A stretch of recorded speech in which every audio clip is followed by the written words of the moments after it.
India में किसी भी आदमी को, चाहे वो कितना ही पढ़ा लिखा हो, अगर उसको सेक्सुअल प्रॉब्लम आती है तो वो क्या करता है? या तो गूगल पे जाएगा, या किसी ऑनलाइन फार्मेसी से दवाई लेगा, या जैसे ये पेशेंट है, ये जाएंगे किसी बाबा बंगाली के पास और वहाँ से पुड़िया लेके आएंगे अपने इलाज के लिए। अगर आप दिल्ली से उठ के कहीं ऐसी जगह चले जाओ जहाँ पर पानी हवा साफ है, तो भी आपके स्पर्म काउंट 50% तक बढ़ जाएंगे। टेस्टोस्टेरोन नॉर्मलाइजेशन के लिए मोस्टली हमें क्या मिलता है नेट पे? हमें गूगल पे मिलता है शिलाजीत, अश्वगंधा, एंडोवेडे। घूम फिर के ये दो ही दवाइयाँ हैं जिनको डिफरेंट मिक्सचर्स में दे के मरीजों को बोला जाता है टेस्टोस्टेरोन बढ़ जाएगा, पर ऐसा नहीं है।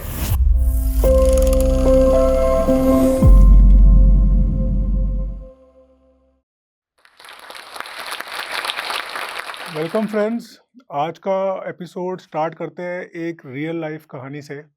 एक मरीज से जो मेरे क्लिनिक पे रेगुलर आते हैं, मतलब इस तरह के मरीज मेरे क्लिनिक पे रेगुलर आते हैं। ये एक 28 साल के लड़के हैं जो गुड़गांव में एक बहुत अच्छी आईटी कंपनी में काम कर रहे हैं। बट इनके साथ एक समस्या है जो कि आज के दिन आईटी फील्ड में बहुत कॉमन है, वो है इरेक्टाइल डिस्फंक्शन। मतलब कि ये पिछले 6 महीने पहले शादी हुई है, अभी तक अपनी मैरिज को कॉन्जुमेट नहीं कर पा रहे हैं, मतलब अभी तक अपनी वाइफ के साथ रिश्ता नहीं बना पा रहे। और आप समझ सकते हैं, आप सोच सकते हैं, और अगर आप ये वीडियो देख रहे हैं तो आप जान सकते हैं कि अगर इंडिया में किसी भी आदमी को, चाहे वो कितना ही पढ़ा लिखा हो, अगर उसको सेक्सुअल प्रॉब्लम आती है तो वो क्या करता है? या तो गूगल पे जाएगा, या किसी ऑनलाइन फार्मेसी से दवाई लेगा, या जैसे ये पेशेंट है, ये जाएंगे किसी बाबा बंगाली के पास और वहाँ से पुड़िया लेके आएंगे अपने इलाज के लिए। और यही है आज की टॉक का पैराडॉक्स जो इंडिया में है, कि हम हर चीज़ में अपने आप को रेवोल्यूशनरी, या हर चीज़ में इंडिया आगे से आगे बढ़ रहा है, नया भारत आगे से आगे बढ़ रहा है। चाहे वो चांद पे जाना हो, चाहे वो लेटेस्ट ड्रोन टेक्नोलॉजी हो, चाहे वो एआई हो, चाहे वो हार्ट सर्जरी हो, न्यूरो सर्जरी हो। पर जब आती है बात सेक्सुअल मेडिसिन की, जब आती है बात गुप्त रोगों की, हाँ गुप्त रोगों की, तो उस समय ये सब पढ़े लिखे लोग पहुंच जाते हैं 100 साल पीछे और घुस जाते हैं शिलाजीत, अश्वगंधा, चूरन और स्वर्ण भस्म में। तो I am doctor Vijayan Govinda Gupta. I am a euro andrologist in new Delhi, India. I am qualified from PGI Chandigarh, which is the mecca of urologists in India. उसके बाद मैंने अपनी एंड्रोलॉजी की ट्रेनिंग, मतलब मेंस हेल्थ की ट्रेनिंग के लिए पूरे वर्ल्ड में फेलोशिप्स की है, चाहे वो यूएस में हो, यूरोप में हो, सिंगापुर में हो, जापान में हो, कोरिया में हो, या यूएई इस्तांबुल में हो। पर जब मैं वापस अपने कंट्री में आया, जब वापस इंडिया में आया, तो मैंने पाया कि हम अभी भी इस बीमारी को लेकर 100 साल पीछे चल रहे हैं। और आई रियलाइज्ड ओवर टाइम कि इसके दो कारण हैं। पहला है the high amount of embarrassment या शेम जो गुप्त रोगों को या सेक्सुअल मेडिसिन के लिए हमारे देश में है। कहीं पर भी वर्ल्ड में अगर आदमी को कोई प्रॉब्लम होती है तो वो इतना शर्माता नहीं है, चाहे वो इनफर्टिलिटी हो, चाहे वो इम्पोटेंसी हो, वो जाता है डॉक्टर के पास और अपना इलाज ढूंढता है। पर इंडिया में because of our cultural norms, या हमारे जो एक सोसाइटल नॉर्म्स है, कोई भी व्यक्ति अपने पेरेंट्स से, अपने एल्डर ब्रदर से, अपने फ्रेंड से इस प्रॉब्लम को, इवन अपनी वाइफ से, या फॉर दैट मैटर अपनी पार्टनर से भी इन प्रॉब्लम्स को प्रॉपरली शेयर या डिस्कस नहीं कर पाता। जनरली व्हाट्सएप यूनिवर्सिटी पे जाते हैं और वहाँ से जो भी आधा अधूरा ज्ञान मिलता है या हाफ बेक नॉलेज मिलती है, उसके बेसिस पे डिफरेंट शैम ट्रीटमेंट्स या क्वैक ट्रीटमेंट्स ट्राई करते रहते हैं, जिस कारण से ये जो प्रॉब्लम है, जो शायद ईजिली 15 डेज में सॉल्व हो सकती हो, वो प्रॉब्लम खिंच जाती है कई सालों तक। सबसे कॉमन प्रॉब्लम्स अगर हम बात करें आज के दिन मेन में जो इंडिया में है, तो 4 प्रॉब्लम्स है। सबसे पहला है इरेक्टाइल डिस्फंक्शन। इरेक्टाइल डिस्फंक्शन मतलब कि प्रॉपरली इरेक्शन ना आना, या प्रॉपरली इंद्री का या प्रॉपरली पेनिस का हार्ड ना होना। सेकेंड जो कौन प्रॉब्लम है वो है प्रीमेच्योर इजैकुलेशन या अर्ली डिस्चार्ज की प्रॉब्लम, जहाँ पर जो मर्द है वो अपनी पार्टनर की सेटिस्फैक्शन तक होल्ड नहीं कर पाता। थर्ड प्रॉब्लम है लो टेस्टोस्टेरोन, जिस कारण से वीकनेस, मसल लॉस और ओवरऑल सोसाइटी में हाइपोगोनाडिज्म बहुत हाई है। और फोर्थ सबसे कॉमन प्रॉब्लम आज के देश में है वो है मेल इनफर्टिलिटी, मतलब टाइम पे बच्चे ना होना या स्पर्म काउंट में प्रॉब्लम आ जाना, जिस कारण से फैमिलीज पूरी नहीं हो पा रही। तो हम एक एक करके इन प्रॉब्लम को सॉल्व करेंगे और एक एक करके बात करेंगे कि किस तरीके से पेशेंट्स आते हैं, क्या डायग्नोसिस हम लोग उनका कर सकते हैं आज के दिन मॉडर्न मेडिसिन में, और क्या ट्रीटमेंट्स अवेलेबल है मॉडर्न मेडिसिन में इन प्रॉब्लम्स की वन बाय वन। तो सबसे पहले हम बात करेंगे इरेक्टाइल डिस्फंक्शन। तो इरेक्टाइल डिस्फंक्शन मतलब कि आपको इरेक्शन जो है, या आपको जो हार्डनेस जो है, वो प्रॉपरली और एडिक्वेटली नहीं आ रही। ये बहुत कॉमन प्रॉब्लम है, और पहले हम मानते थे कि ये प्रॉब्लम 50 साल के बाद स्टार्ट होती है, जो कि आज भी कॉमन है। 50 ईयर्स के बाद एज बढ़ने से, डायबिटीज़ से, कोलेस्ट्रॉल प्लाक से, हार्ट की डिजीज़ से, ट्रॉमा से, ये प्रॉब्लम्स काफ़ी कॉमन थी। पर आज के दिन एक नया तरह का ईडी आ गया है, वो है यंग मैन्स ईडी या इरेक्टाइल डिस्फंक्शन, जो कि 25 साल की उम्र से ही मर्दों में स्टार्ट हो जाता है और बहुत छोटी उम्र से ही लड़के जो है इस प्रॉब्लम से जूझते हैं या they suffer from this problem from a very young age. तो क्लासिकली पहले, आज से 10 साल पहले की बात करें तो हमारी ओपीडी में पेशेंट्स 40 प्लस में आते थे, पर अभी कुछ समय से, पिछले 5-6 साल से, after COVID specifically, we are seeing कि 25 साल, 26 साल, 27 साल, 30 साल के लड़के भी इस प्रॉब्लम को लेके रेगुलरली आ रहे हैं।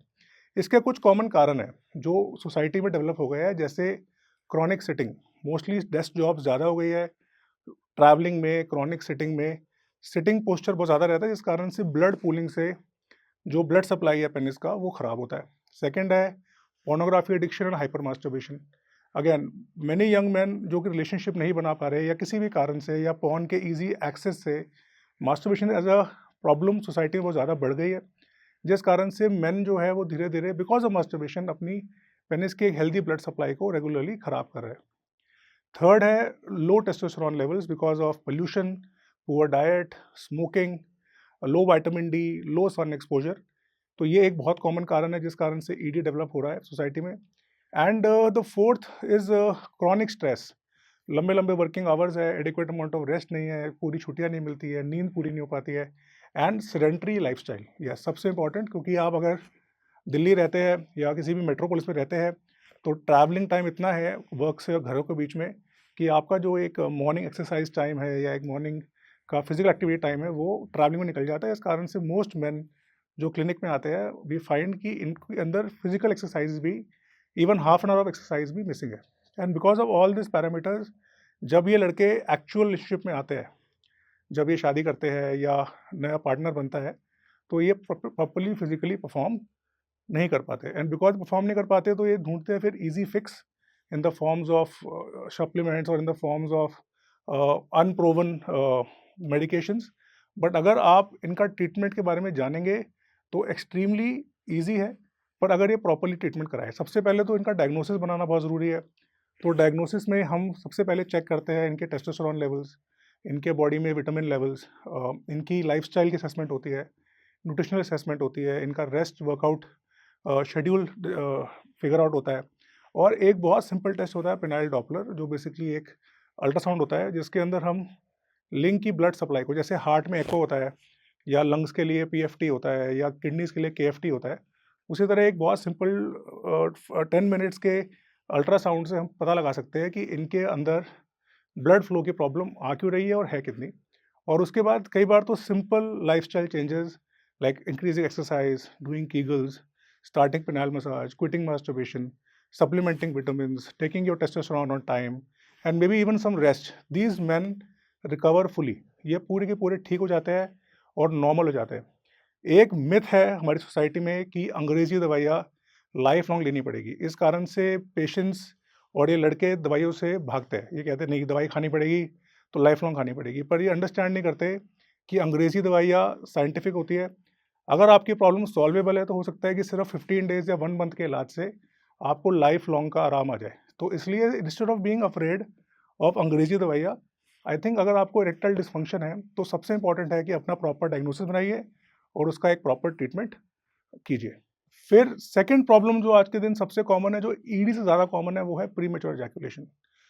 प्रॉब्लम पहले भी थी, अर्ली डिस्चार्ज की प्रॉब्लम पहले भी थी, पर पहले समाज में स्पेशली लेडीज़ में एम्पावरमेंट नहीं थी और लेडीज़ चाहे टाइमिंग ठीक हो नहीं हो, they used to manage. But nowadays because our women are empowered, because they are also have access to social media, because they also know and they also keep their priorities.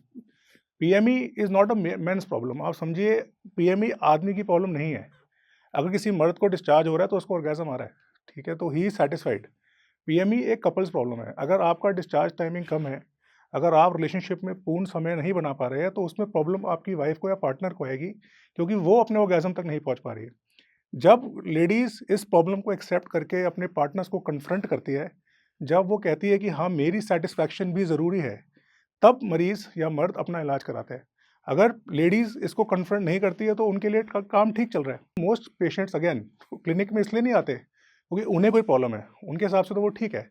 वो इसलिए आते हैं कि sir हमारे relationship में effect आ रहा है, Because of PME, we are having fights. My wife is not happy. We are not able to enjoy ourselves. तो PME का जो definition है किताबों में वो है कि 1 मिनट से कम अगर आप रुकाव है, 1 मिनट से कम ठहराव है तो उसको PME बोलते हैं।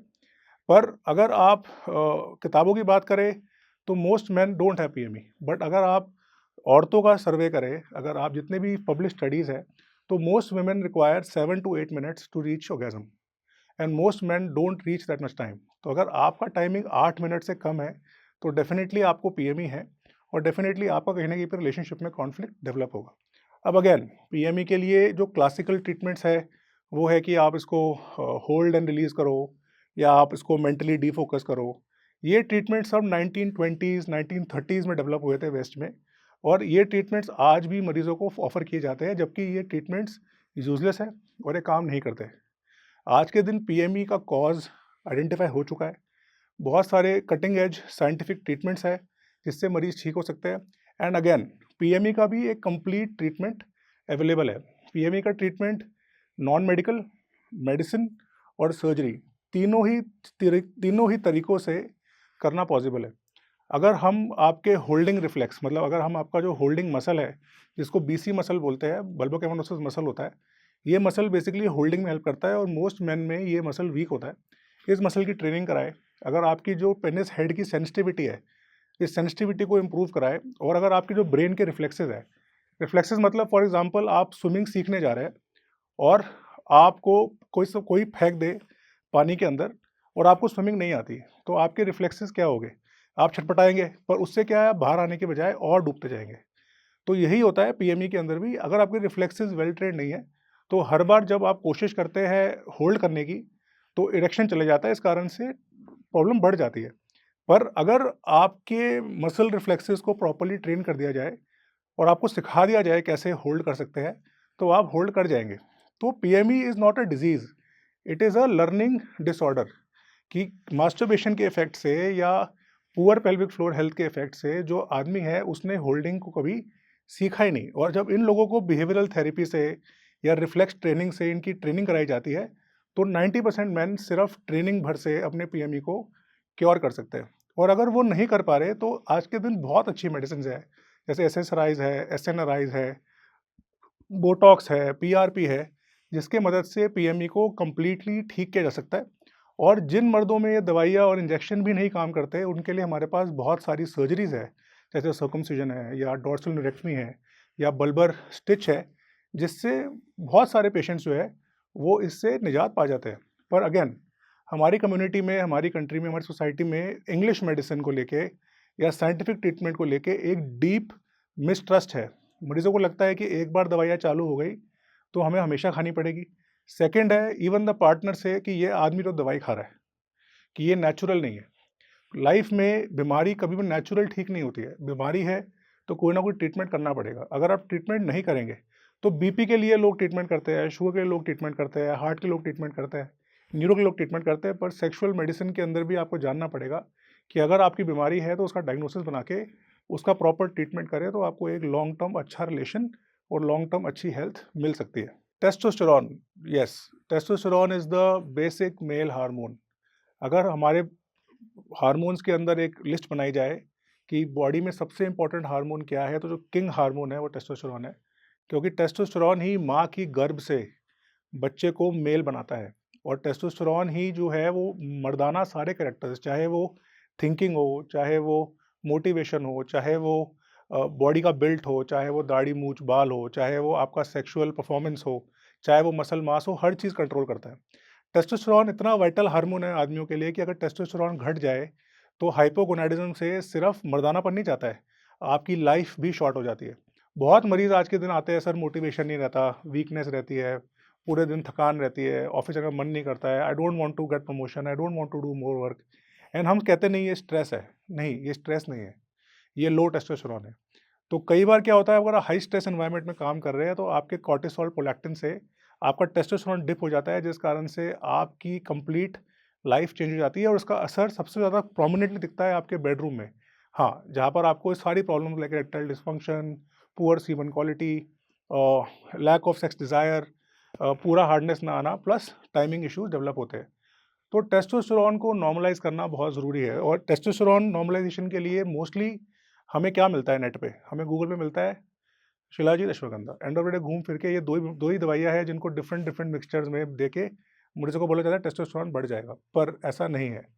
टेस्टोस्टेरोन के ऊपर बहुत सारी रिसर्च हो चुकी है और आज के दिन बहुत सारी extremely good treatments are available for raising your testosterone. हर आदमी की एक एज रेंज के हिसाब से टेस्टोस्टेरोन होना चाहिए और अगर आपका टेस्टोस्टेरोन रिपोर्ट में नॉर्मल है, पर इट कैन बी कि वो टेस्टोस्टेरोन जो है वो आपके एज के हिसाब से कम है।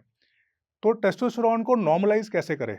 तो एक तरीका तो ये है नेचुरल नॉर्मलाइज़ेशन कि आप एक्सरसाइज़ करना शुरू कर दीजिए, आप रेस्ट ले लीजिए, अपने स्ट्रेस लेवल कम कर दीजिए, स्मोकिंग छोड़ दीजिए, जिम जाना शुरू कर दीजिए, हेल्दी फैट्स लेना शुरू कर लीजिए, विटामिन डी से टेस्टोस्टेरोन बढ़ता है, सन एक्सपोजर टेस्टोस्टेरोन बढ़ता है। तो ये नेचुरल तरीके हैं।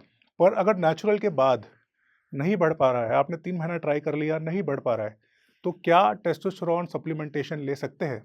यस, ले सकते हैं। एक बहुत कॉमन मिथ है कि अगर टेस्टोस्टेरोन हमने बाहर से ले लिया, तो बॉडी में टेस्टोस्टेरोन बनना बंद हो जाएगा। ऐसा नहीं है। अगर आपने इंजेक्टेबल टेस्टोस्टेरोन लिया स्टेरॉइड्स के फॉर्म में, जिससे आपकी टेस्टोस्टेरोन बनाने की कैपेसिटी हैम्पर होती है, तब टेस्टोस्टेरोन बनना बंद हो जाएगा। पर अगर आप एक अच्छे एंड्रोलॉजिस्ट या एंडोक्रिनोलॉजिस्ट के सर्वेलेंस में प्रॉपर डोज में रिक्वायर्ड टेस्टोस्टेरोन लेते हैं, चाहे टेस्टोस्टेरोन इंक्रीजिंग थेरेपी के फॉर्म में जो टैबलेट्स के रूप में आती है या एचसीजी के फॉर्म में जो इंजेक्शन है पर नॉन स्टेरॉयडल है, तो आप अपनी बॉडी के अंदर नेचुरली टेस्टोस्टेरोन को बढ़ा सकते हैं और ये testosterone increase life time maintain रहता है। तो अगेन टेस्टोस्टेरोन के अंदर भी बहुत सारे मिथ्स हैं जिन्हें क्लियर करना ज़रूरी है। और अगर आप भी नोटिस कर रहे हैं कि आपके लाइफस्टाइल में, आपके ऑफिस में, आपके अंदर लो टेस्टोस्टेरोन के सिम्टम्स है, तो इसको चेक करा लीजिए और चेक करा के don't show to a baba, show to a proper urologist और वो इसको आपको अच्छा ट्रीटमेंट करके देगा। बच्चे, तो बच्चे एक मर्द की या कपल की लाइफ में सबसे ज़रूरी पार्ट है। जब भी आप शादी करते हैं तो एक नेचुरल प्रोग्रेशन है कि आप इस दुनिया में एक नई जान को लेके आते हैं और मोस्ट कपल्स बच्चों के लिए प्लान करते हैं। मैं नहीं बात कर रहा हूँ उन लोगों की जो बच्चे नहीं चाहते, मैं बात कर रहा हूँ 90% कपल्स की जो बच्चे चाहते हैं। पर आज के दिन एक प्रॉब्लम है इनफर्टिलिटी, जिस कारण से बच्चे नहीं हो पा रहे। पर सारा स्ट्रेस दिया गया है फीमेल इनफर्टिलिटी पे, लेडीज़ के बांझपन पे। पर आपको जान के हैरानी होगी कि 50% of infertility is due to man, not due to the lady. The lady is okay, her womb is okay, her menses are okay, her uterus is okay, her eggs are okay, but it is the man who is carrying the problem. और आप आज भी जान के हैरान होंगे कि आज की सोसाइटी में पढ़े लिखे लड़के भी अपना स्पर्म काउंट चेक कराने के लिए कतराते हैं। आज भी अगर बच्चे नहीं होते तो पढ़े लिखे लोग भी अपनी वाइफ के टेस्ट पहले कराते हैं, जबकि वाइफ की टेस्टिंग डिफ़िकल्ट है, इन्वेजिव है, वाइफ की टेस्टिंग एक्सपेंसिव है, जबकि सबसे ईज़ी टेस्ट इनफर्टिलिटी में है स्पर्म काउंट कराना। कुछ नहीं करना है आपको, आपको जाना है एक लैब में जहाँ पर आपको अपना फ्रेश सीमन मास्टरबेशन करके जमा कराना है और विदिन 30 मिनट्स आपको आपकी स्पर्म काउंट की रिपोर्ट मिल जाएगी। और हम पाएंगे कि 50% इनफर्टाइल कपल्स में प्रॉब्लम आदमी में है, या तो स्पर्म काउंट लो है, या स्पर्म काउंट ख़राब है, या स्पर्म काउंट ज़ीरो है। और इसका रीज़न अगेन हमारा poor lifestyle, poor diets and let marriages है। हमें ये गलतफ़हमी है कि मर्द जो है वो लाइफ लॉन्ग बाप बन सकता है। यस, बन सकते हैं, 60 ईयर्स के अंदर भी स्पर्म मिलते हैं। इवन आप जान के हैरान हो गए कि डेड बॉडी में, यस, अगर आदमी मर जाए तो मरने के बाद भी 7 दिन तक उसमें से जिंदा स्पर्म मिल सकते हैं। तो ये मेल इनफर्टिलिटी का जो एपिडेमिक है इंडिया में क्यों आया हुआ है? इसलिए आया हुआ है बिकॉज अगेन मैंने पहले भी बताया, फिर से रिपीटिशन के लिए बता रहा हूँ, because of our poor lifestyle, low testosterone and highly polluted environment जहाँ हम रह रहे हैं। रेडिएशन एक्सपोजर, चाहे वो मोबाइल टावर से हो, फर्टिलाइज़र्स जो हमारे खाने में आ रहे हैं, पेस्टिसाइड जो हमारे पानी में आ रहा है, जो ये हाई एक्यूआई की ज़िंदगी हम जी रहे हैं, जो हाई स्ट्रेस एनवायरनमेंट्स में हम रह रहे हैं, तो ये नेचुरली क्या अननेचुरली आपकी बॉडी के स्पर्म काउंट्स को मारेगी। बिकॉज जो स्पर्म्स है वो बायोलॉजिकल टिश्यू है, ये स्पर्म्स को बहुत ज़्यादा क्लीन एनवायरनमेंट चाहिए होता है। बाहर कंट्रीज़ में कहते हैं कि अगर आप सिर्फ अपनी लोकेशन चेंज कर लो, अगर आप दिल्ली से उठ के कहीं ऐसी जगह चले जाओ जहाँ पर पानी हवा साफ़ है, तो भी आपके स्पर्म काउंट 50% तक बढ़ जाएंगे। पर mostly because of our work, our finances, our background, we can not shift.